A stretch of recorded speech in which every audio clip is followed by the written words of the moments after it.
Hey, Launch family, have you checked out the Dare to Launch bonus vault yet? If not, I encourage you to do that. Go to daretolaunchshow.com/taco. The bonus vault is where we put all the stuff that we can't fit into these episodes. Extended conversations with our guests. We also put in Jeff's rules of copywriting there. And we just added a 39-page document called the Transformational Value Manifesto. It's all free. Just go to daretolaunchshow.com/taco, enter your email, and get access to the bonus vault today. Now, here's today's Dare to Launch. I wanted to talk to you about, how did you come up with this idea? How did this PLF, product launch formula process, really come to be? That's a great question, and I've got a one-word answer. Outside of like a couple bag of donuts when I was a Boy Scout, I'd never sold anything in my life.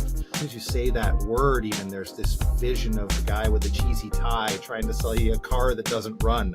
I know that many of the people listening probably have similar messed up thinking, because it's taken me a long time to work through that messed up thinking. 100% of my success is based on that. I couldn't believe it. You know, that moment changed my life. Hello, Launch family.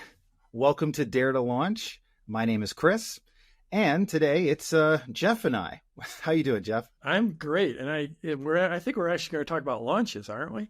You know, for once, I think we're going to talk about launches on this podcast. Yeah. Well, specifically your launches, though, because I was curious, actually, about the launch process, because you're known as the person who kind of invented it, like the person who came up with the idea, essentially. I remember reading your book. You were going to conferences thinking you were going to be talking to all these other experts and gurus in the market, and they were going to be getting similar results to you. And you showing up at this conference and realizing that you had something that nobody else was doing. So I wanted to talk to you about, how did you come up with this idea? How did this PLF, product launch formula process, really come to be? You know, Chris, it's a crazy thing. I was in a mastermind that it was just an email-based mastermind, and I got into it in 1999, and then I was in it for 18 years or something like that.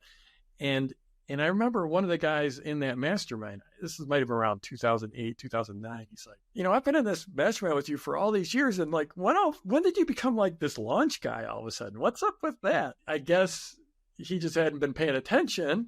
But the reality is that it wasn't like this master flash of insight all at once.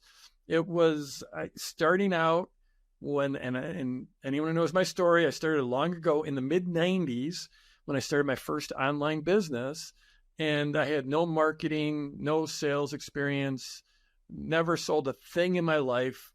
The only way I'd ever gotten money was from a paycheck from like a company. But I started out of desperation. I was a stay-at-home dad. I left the corporate world.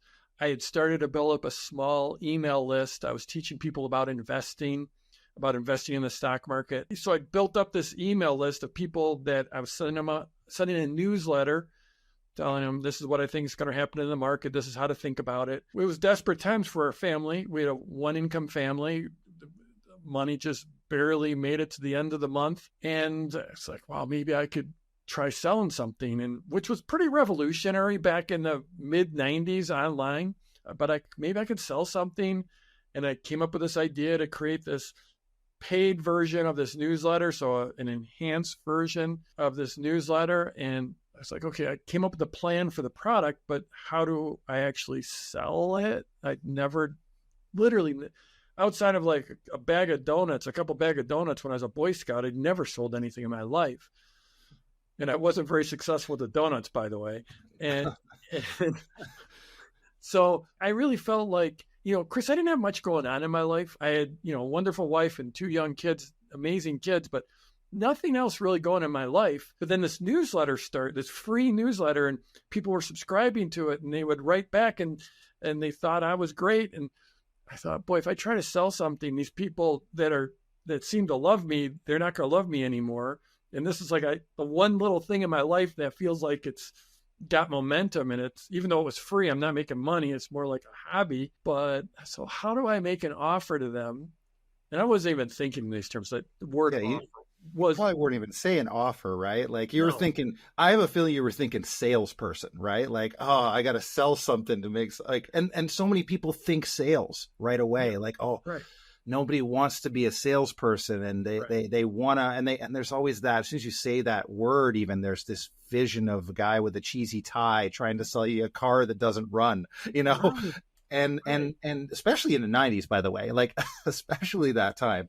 So I can only imagine, like, having never sold anything in your life, thinking, how do I turn these people who love what I'm doing, obviously you were getting good responses from people, these people who love what you're doing, how do you make money on that? Isn't that the question that so many people have, right? It is. It is. And this idea that that I now know is that sales, it's a value exchange. You're giving people value and they're giving you the money in exchange. And if they weren't finding value, then they wouldn't give you the money, and we can go deeper into this and then we have it other times. But, this idea of sales as service, which is, that was a couple decades away from understanding that. But yeah, I thought, these people they're not going to like me anymore.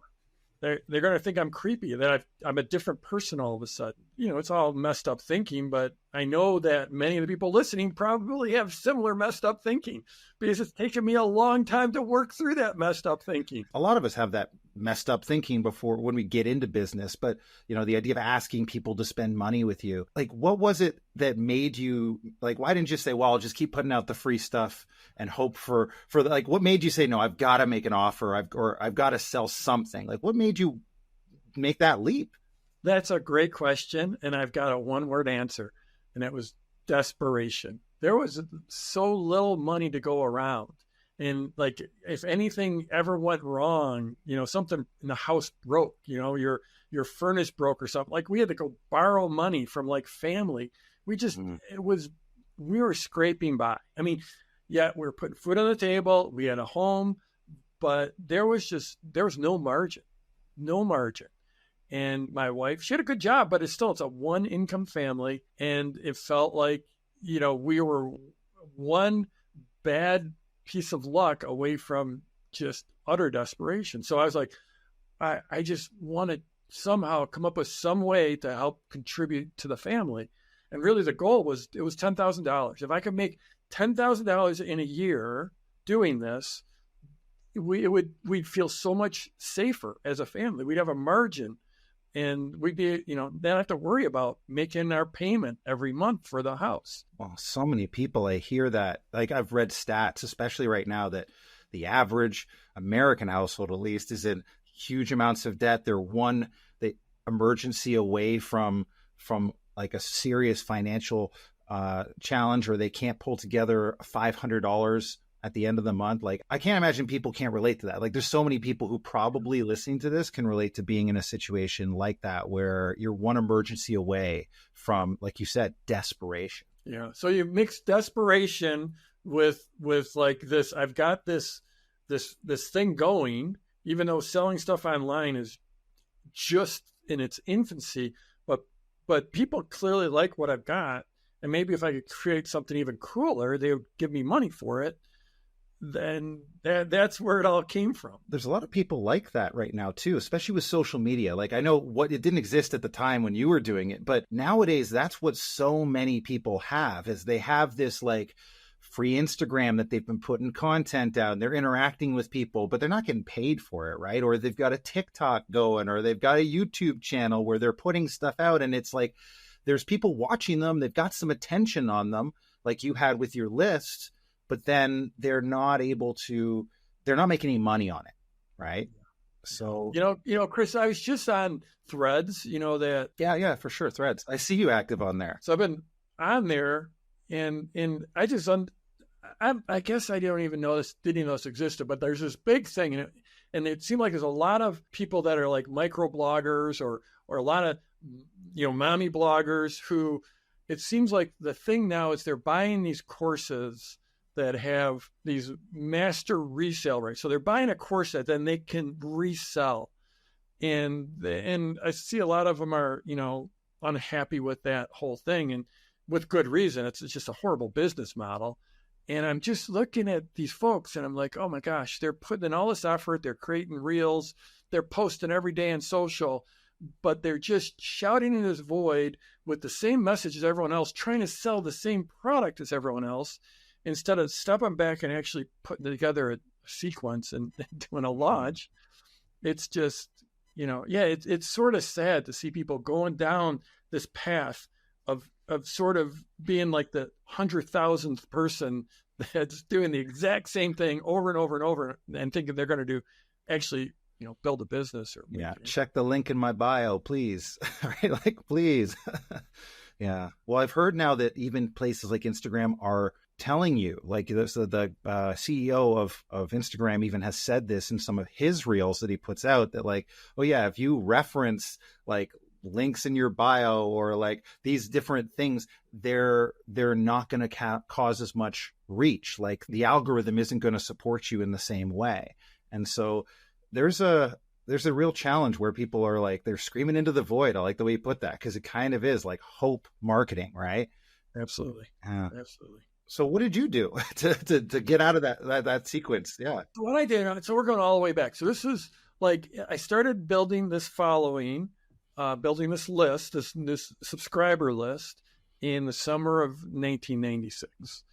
And by late 1996, and I had, I don't know, I would say it was in the hundreds, maybe 600 or 700 or 800 subscribers, which was mind blowing to me because again, I'm a stay-at-home dad who had no credentials. I'd studied the market. I think I put out a great newsletter, or as good as I could at the time. I think it was high quality, and the list was growing through word of mouth. Back then there was literally no way you could advertise. There wasn't advertising back then. It's just crazy, but it grew through word of mouth. So people were clearly getting value. And at that point I was like, okay, yeah, I think it's getting to be time where I can try to monetize this, which again, we didn't have that word back then. But that's, I can try to sell something. I can try to make money. And so I'm like, okay, how am I going to do this? And first of all, there's the technical aspect, because literally taking payments online was almost like rocket science. You had to figure out the whole, PGP encryption and like there wasn't PayPal, there wasn't Venmo, there wasn't anything like that. So even taking payments was way beyond me. So I decided I was just going to have them send in a check, mail me a check. That was literally that was the call to action, was print out this email and mail me a check. So I figured that out. And then I decided to go get a P.O. box for them to send this thing to. And so that was the first money I spent on this business. I spent $35 to get a P.O. box so people could mail a check. Yeah. It just seems so ancient. It's like rotary phone now, like in a mini marketing, right? Well, I actually had I took the receipt from that $35 I spent for that P.O. box and I framed it. That was like the start of my business, when spending $35, because everything else was done like free email, and I had a free website. I don't even know if I didn't even have a website. I don't think at that point, or maybe, I don't know, maybe I did, but it would have been on a free server. I couldn't afford a domain name. And so anyway, so I figured out, yeah, they're going to mail me a check to my P.O. box. And then the next, there was the actual selling of it. And I did, I bought, Chris, you've heard me talk about like that very, very first program, which was that I bought, that was delivered on a floppy disk, that turned your computer into a money machine, was the name of this course. And it had some of the basics. It was actually a good course, a very good course. It had some of the basics on like copywriting and some of the basics. I don't even know if it had basics on, I don't think it taught anything about offers, but I thought, okay, what could this offer be that would, I don't want to lose this free following, but I want them to jump to this paid version. Later on, this became known as free to fee. That became a real buzzword, but that wasn't for another decade. And so I'm like, okay, what could I do that would be better than this? And I came up with a whole list of things. And this all might sound like I had a plan and it was calculated, but it was so seat of the pants. I mean, it was just making stuff up on the fly. But I'm like, okay, so if I just really step it up, because I was sending the newsletter twice a month. So twice a month I would send this email. That was an email newsletter. If I like really stepped this up, so I created a couple like reports, like special reports that I sent out. And again, it was just all text email, but a couple special reports. And I started teasing that, something was coming. And really what I was doing was I was building anticipation, which became like one of the core tenets of product launch formula of doing launches, of the way these launches are done. And the other thing I did was it was very much a sequence. It was not like a one-off, hey, I got this thing, buy it from me. And that, is one of the absolute tenets of doing a launch, is basically a multi-stage sequenced campaign. In fact, in our launch club thread, there was just someone saying, sum up the product launch formula in one word. And everyone was entering these different words. And I went and I entered my word, and my word was sequence. And so I did create this sequence. And again, I don't know exactly how I came up with these ideas, but I know the core of it was wanting to appear as like a welcome guest instead of that salesman with the cheesy tie selling a used car that doesn't run. And I put together that sequence and led right into, it was literally, I'm pretty sure it was January 1st when I sent out this sales letter via email. It was an email sales letter. And I'm pretty sure it was January 1st, which is probably the worst day you could possibly launch something on. It's a holiday. But I didn't know anything. And then I went to bed. I pushed send and I went to bed because it didn't really, I don't know, it didn't seem like it could actually work. Woke up this night and the next morning and there was an email from someone in Switzerland, which blew me away. Because again, I was just out of my spare bedroom in Colorado, and the idea of anyone around the world paying attention to me is still amazing. But he said, "Hey, I'm sending you a check." And the one thing I did do is the offer was not inexpensive, because this was for people who are serious investors. And I think the pricing was, it was $225 for a quarter. For three months, or $700 for a year. And he's like, I'm sending you a check today. It's going in the mail today for $700. It's coming from Switzerland, so it might take a little bit. And I was just like, Chris, I literally jumped. I was like, I couldn't believe it. That moment changed my life. Like the idea that I could deliver value to someone and that they would pay me for, that I could create something, and something that would deliver value, and they would pay me like real dollars that I could take to the bank. It just changed it. It changed my life. Obviously it changed my life, but that one, I'm not talking about the law, just that one moment to realize that you can create value and get paid for it. It's just doing more of the same and doing it better. That first sale, right? Like that first moment where someone's like, oh yeah, here's my credit card, here's my check, like it's a powerful moment, because you, up until that point, we're just a guy providing value, making free stuff. And then for someone to say, I have money that I'm going to give to you, that's a game changer. Not a small amount either. It wasn't like $7. It wasn't $70. It was $700, right? I mean, that's not a small amount of money. You're right. And I think when you get something like that, where someone's willing to spend a not insignificant amount of money, especially for you, and you're like at that moment of financial crisis, how meaningful $700 is to you.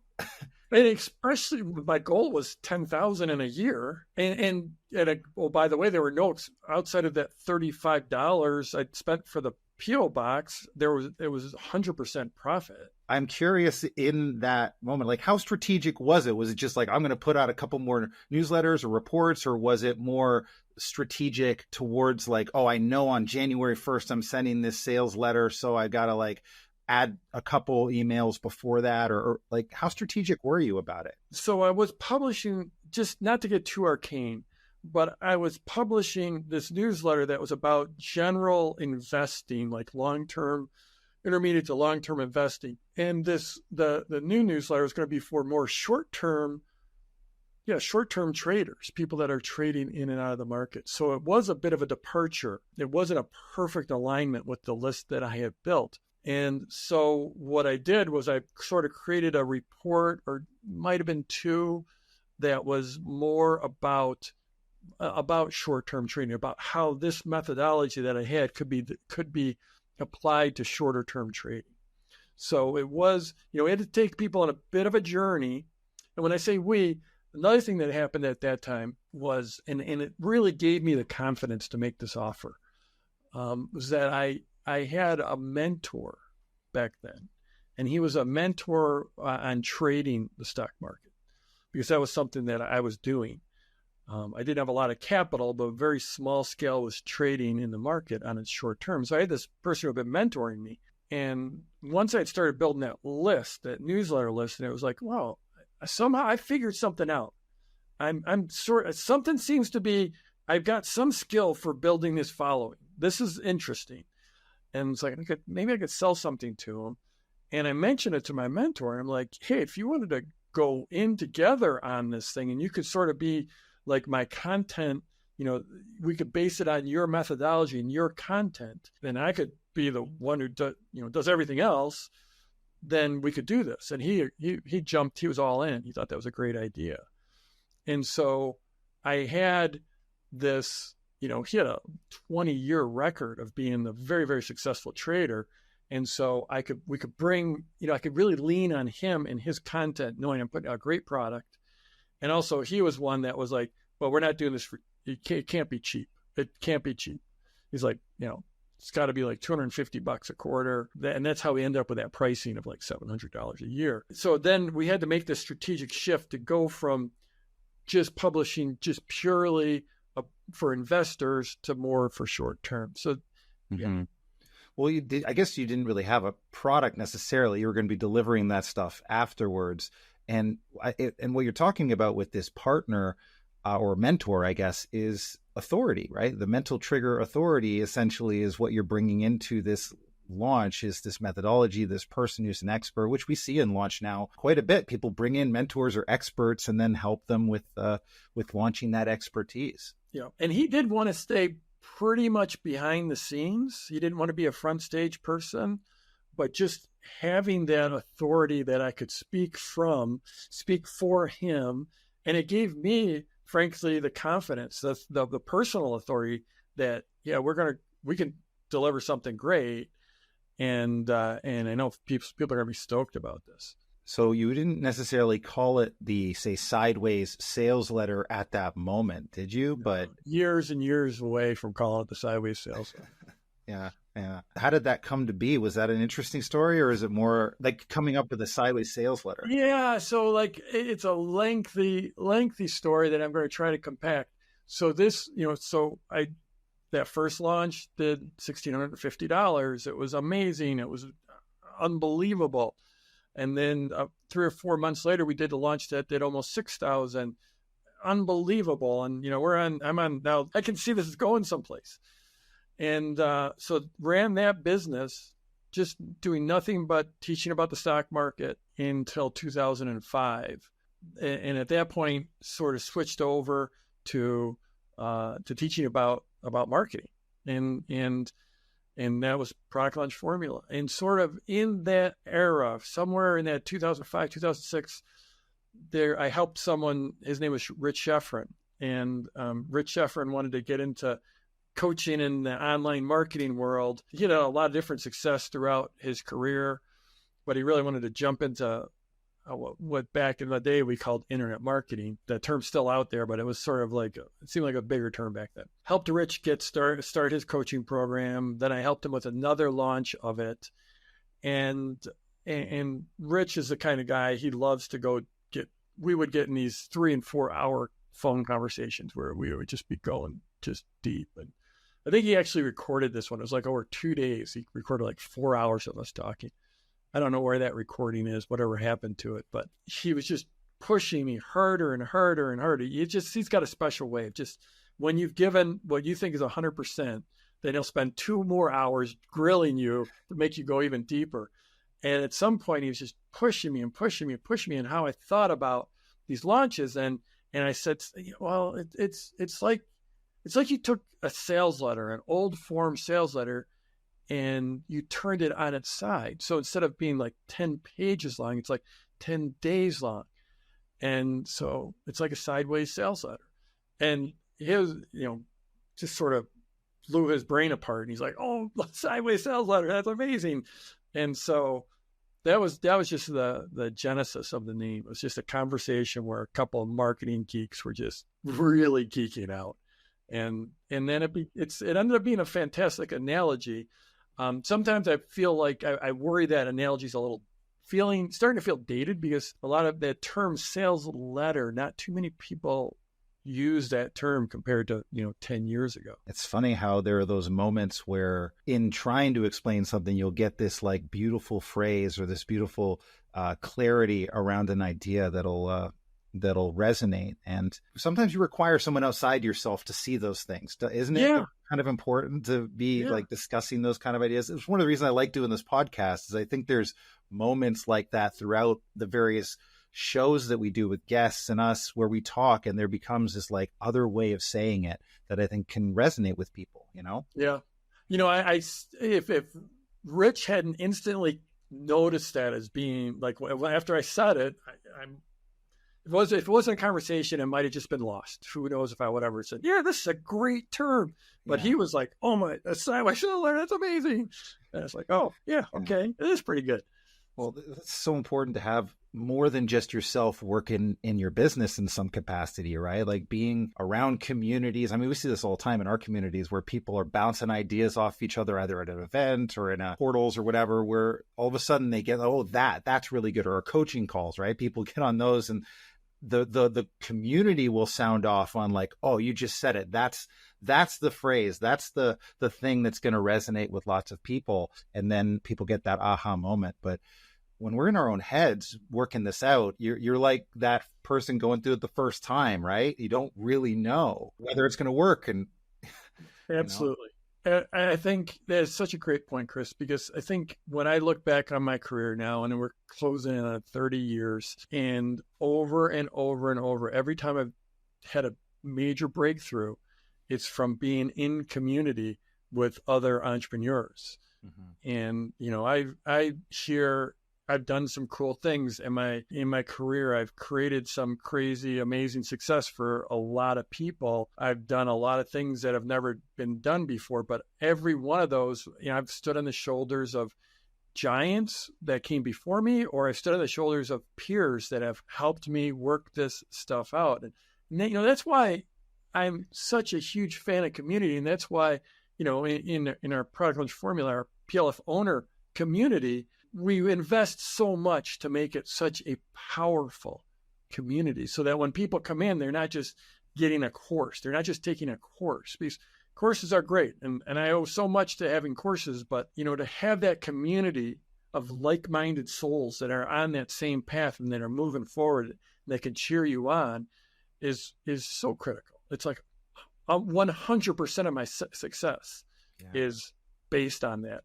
And that's why we just lean really deeply into community for our PLF owners. And that community is one of the things that turns out I've learned I'm a natural at being able to foster that. And it's been one of the great joys is, back when the first PLF, we were sending out books of CDs and DVDs and printed out manuals, and we didn't have a community. And I know once we brought that community on board, which that was 2010, the first time we really built community around product launch formula. The results accelerated so much. It was just absolutely amazing. Yeah, and you think about even going back to where we started this conversation and how you felt about selling.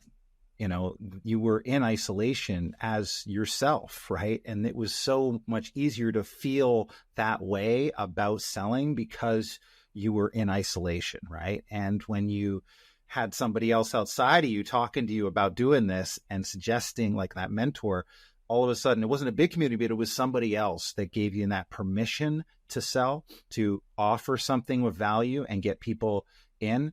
It was, and I think about that for our people too, is that when they're in a community of people that are also creating value in their niche and offering something great, and then they hear about the stories of other people doing it, doesn't it become easier to then create your offer and be bold to put it out there and make it happen? Absolutely. I mean, you think about it, the name of this podcast is Dare to Launch. It is a bit of a dare, and it's a stretch. it's almost always a stretch. And for me to put that offer out there and to charge that pricing that, my mentor basically said, yeah, we're only doing this if we charge this, because this is what it's going to be worth. It's a big dare to launch. It's that, that's what this whole podcast is about. It's about getting people to step into their greatness, really. And it's so much easier to do that in concert with, and in company with, and in community with, and in companionship with others. It really is. Well, Launch family, I think that's a good place to leave it for this show. We hope this conversation inspires you to dare to launch.